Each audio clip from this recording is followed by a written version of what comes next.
Larry Holmes versus Mike Tyson. The fight took place on February 22nd, 1988 at the Convention Center in Atlantic City, New Jersey. Larry Holmes, aka the Eastern Assassin, would enter this fight with a record of 48-2. For 7 years, Holmes stood atop the heavyweight division, but that came to an end on September 21st, 1985, when Holmes would lose a unanimous decision to Michael Spinks. And 7 months later, Holmes would rematch Michael Spinks on April 19, 1986. And again, Holmes would lose, but this time due to a controversial split decision. And following these two back-to-back losses, Larry Holmes announced his retirement.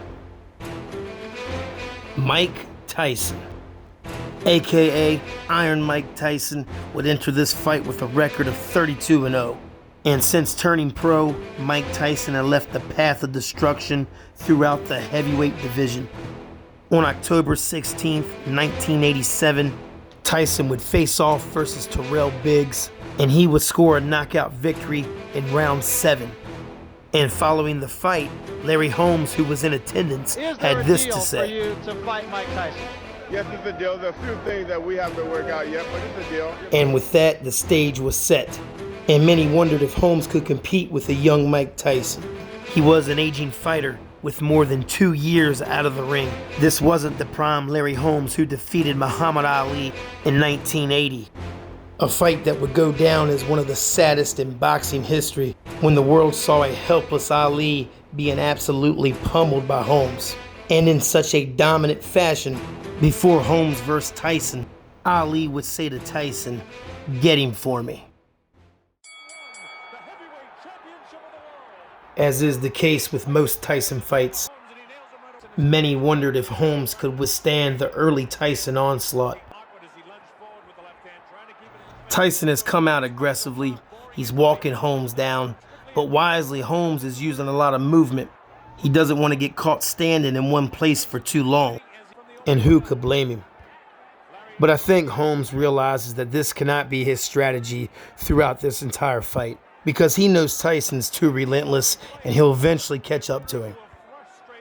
I mean, this was Tyson's MO. He would often try to slip and weave his way inside.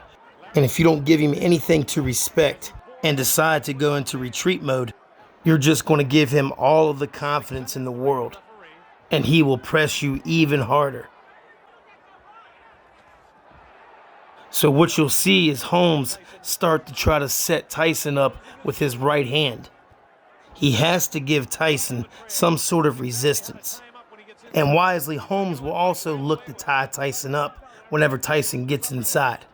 And as the first round comes to an end, I think Holmes fought as good of a first round as he could.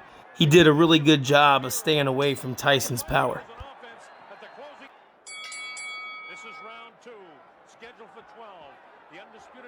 And Tyson will open up the second round, full steam ahead. Holmes steps into a right hand just there, but the punch misses the mark.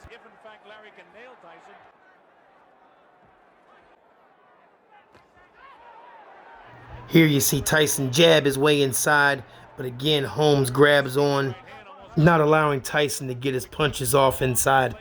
And there Tyson lands a solid right hook to the body.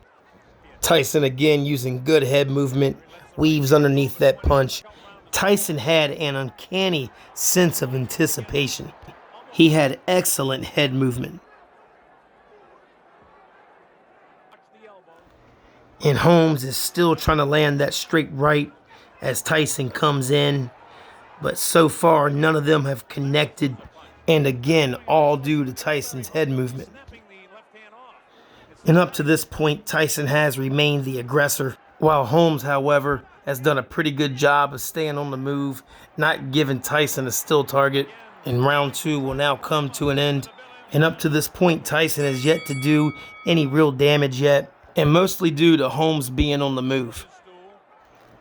And as you see, Tyson opens up the third round with some jabs, upstairs and downstairs. Tyson slips Holmes' jab just there and lands one himself. Holmes will attempt to throw a straight right there, but it did not land. But there, Holmes does land a right off the top of Tyson's head. And Holmes is now starting to use his jab a little more often. And that uppercut looked like it may have grazed Tyson's chin. And Tyson has missed several punches in this third round so far, whereas Holmes' punches look to be a bit more accurate. And from the clinch, Tyson will throw a fast two-piece combination, but neither punch landed. Tyson will attempt an overhand right, but Holmes checks it with his left arm.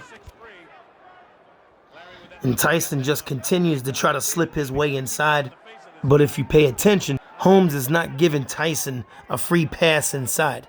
Every time Tyson goes to come forwards, he's met with punches, and they might not all land, but at the very least, it disrupts Tyson.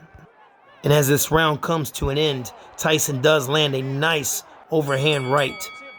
As round 4 begins, Holmes' strategy has changed. He gets up on his toes, he circles around the ring while flicking his jab. And very reminiscent of the young Larry Holmes. But you can see it doesn't make any difference to Tyson. He'll just continue to push forwards. Here you'll see Holmes get backed into the ropes, and then Tyson throws a vicious two-piece combo in which the left hook would land. And with that punch landing, now he's going to move in. He's turned up the heat, and just like that, he will land a brutal overhand right. Holmes goes down, but he gets up pretty quick, but he is still hurt. Tyson will then swarm back in, where he will land a grazing overhand right that drops Holmes again for the second time. But Holmes will beat the count again, but he is in severe trouble, and he knows it, but so does Tyson. And he will not let up. He will not give Holmes any time to recover. He is bouncing Holmes from rope to rope, while Holmes desperately tries to hold on. But then Tyson lands a vicious left hook just there. Tyson is now backing him into the ropes. He rocks Holmes with a clean right hook. Holmes goes to fire back, but his hand gets caught in the ropes. Tyson then lands a clean right hook, which drops Holmes. He goes limp, and the referee will call this fight. And Mike Tyson has just defeated Larry Holmes by knockout in round number 4. From the opening bell, Holmes made it a point to use a lot of movement, but as relentless as Tyson is, combined with his elusiveness, it was only a matter of time before he caught up to Holmes. And Tyson was one of the best finishers in heavyweight history, if not the best. And once he seen you were hurt, he pounced. He did not waste any time. If Tyson fought a prime Larry Holmes, would the results have been any different? It's hard to tell. But between the two of these champions, they had dominated the entire decade of the 1980s. And that in itself is absolutely remarkable. And until the next time, I just want to thank you guys so much for watching this video. And if you like this type of content, why not subscribe? And make sure you hit the bell for notifications so you do not miss a single video that I make.